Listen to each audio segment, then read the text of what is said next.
আসসালামু আলাইকুম সবাইকে। দুপুরে কোনো রকম নাকে মুখে খেয়ে সবাই বেরিয়ে পড়লাম ফরিদপুরের উদ্দেশ্যে। আজকে ডাক্তার দেখাবো। এত তাড়াতাড়ি রেডি হয়েছি জানি না কি অবস্থা।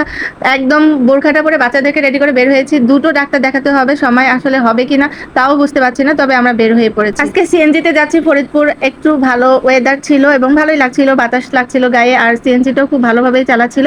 তো ডাক্তার একজনেরটা দেখে শেষ করে তারপরে আমার ননাসের বাসায় এসেছি। ননাস বলতে কি আমার ননাসের ননদ।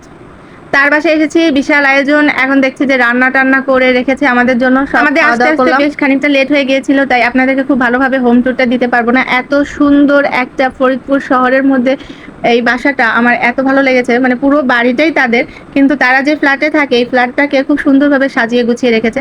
আমার বেশ ভালো লেগেছে পরিষ্কার-পরিচ্ছন্নতা। এত বেশি পরিষ্কার-পরিচ্ছন্ন যে আমি খুব পরিষ্কার-পরিচ্ছন্ন পছন্দ করি, তাই আমার কাছে ভীষণ ভালো লেগেছে। আর ছাদটা তো অসাম ছিল। ছাদের মধ্যে এসেছি, সেই সময় তো রাত। আর এই রাতের বেলা আপনাদেরকে কি ভিউ দেখাবো। তবে দিনের বেলা আমি যেটুকু সময়ের জন্য এসেছিলাম ভীষণ ভালো লেগেছে। চারিপাশে শুধু সবুজ আর সবুজ। আবারও ইনশাল্লাহ আসতে পারি ডাক্তার দেখানোর জন্য ১০ দিন পরে। তখন চেষ্টা করব আপনাদেরকে দিনের বেলার ভিউটা দেখাতে। আর ছোট করে ছাদ বাগান করে রেখেছে ভাগ্নিটা। তার সংসার বাচ্চা সামলিয়ে এত সুন্দরভাবে সবকিছু গোছানো আমার ভীষণ ভালো লেগেছে। আর সিঁড়িটার কথা কি বলবো, সব আলপনা তারা নিজেরা এঁকেছে। আর যত যত্ন সে একা হাতে করে।